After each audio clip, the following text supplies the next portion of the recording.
Paano magkaroon ng extra income kahit estudyante ka? Estudyante ka ba at gusto mong magkaroon ng extra income? Narito ang 3 paraan para kumita kahit nag-aaral ka pa. Number 1, Content Creation. Kung may cellphone ka, pwede kang gumawa ng video sa TikTok, Facebook, o YouTube.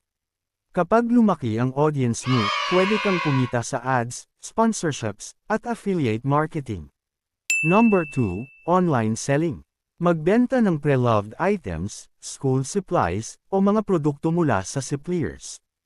Hindi mo kailangan ng malaking puhunan para makapagsimula. Number 3, Freelancing. Kung marunong kang mag-edit ng videos, gumawa ng graphics, magsulat, o mag-manage ng social media, pwede kang mag-offer ng serbisyo online at kumita habang nasa bahay. Tandaan, hindi mo kailangang hintayin ang graduation para magsimulang kumita. Ang pinakamagandang panahon para simulan ang pagbuo ng income ay ngayon. Follow Capital Invests para sa simple at practical na investing tips.